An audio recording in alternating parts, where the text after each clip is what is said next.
Occasion ఏదైనా location ఎక్కడైనా తెలుగువారి వేడుక అంటే ఆలివ్ మిఠాయి ఉండాల్సిందే.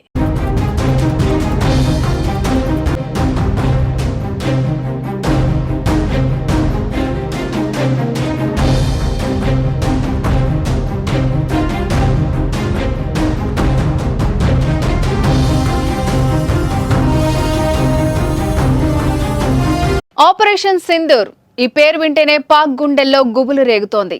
ఇండియా మెరుపు దాడుల నుంచి పాక్ ఇప్పట్లో కోలుకునే పరిస్థితి లేదు. భారత్ కొట్టిన దెబ్బకు ఉగ్ర స్థావరాలు పేకమేడల్లా కూలాయి. అమాయక ప్రజల ప్రాణాలు తీసే 100 మంది ఉగ్రవాదులు హతమయ్యారు. మరికొందరు ఆసుపత్రి పాలై ప్రాణాలతో పోరాడుతున్నారు. ఇంతలోనే ఆ దేశానికి మరో షాక్ తగిలింది. 14 మంది పాక్ సైనికులను బలూచిస్తాన్ లిబరేషన్ ఆర్మీ లేపేసింది.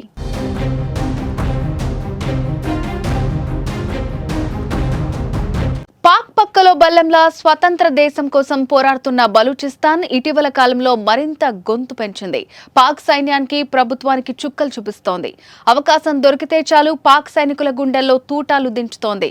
వారం రోజుల క్రిందటే బలూచిస్తాన్ దాడిలో పెద్ద ఎత్తున పాక్ సైనికులు ప్రాణాలు కోల్పోగా తాజాగా మరో 14 మంది సైనికులు హతమయ్యారు. పాక్ ఆర్మీ వాహనంపై రిమోట్ కంట్రోల్తో ఐఈడీ బాంబును పేల్చి హతమార్చింది. ఇండియా దాడి నుంచి కోలుకోకముందే పాక్ ఆర్మీకి తీవ్ర నష్టం చేశారు.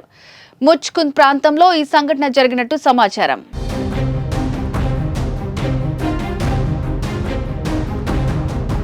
పాక్ దళాలపై రోజురోజుకు పట్టు బిగిస్తోంది బలూచిస్తాన్ లిబరేషన్ ఆర్మీ. క్వెట్టా నగరాన్ని స్వాధీనం చేసుకునే దిశగా అడుగులు వేస్తోంది. ఇప్పటికే పాకిస్తాన్లోని మంగ్చోర్ ప్రాంతాన్ని స్వాధీనం కూడా చేసుకుంది. బలూచిస్తాన్ లిబరేషన్ ఆర్మీ దాడులను ఎదుర్కోలేక పాకిస్తాన్ కొట్టుమిట్టాడుతోంది. ఒకవైపు ఇండియా, మరోవైపు బలూచిస్తాన్తో పోరాటానికి ఆ దేశ సైనిక శక్తి సరిపోవటం లేదు. పాకిస్తాన్కు ఈ పరిస్థితి రావడానికి కారణం ఆ దేశ నాయకుల అనాలోచిత నిర్ణయాలే.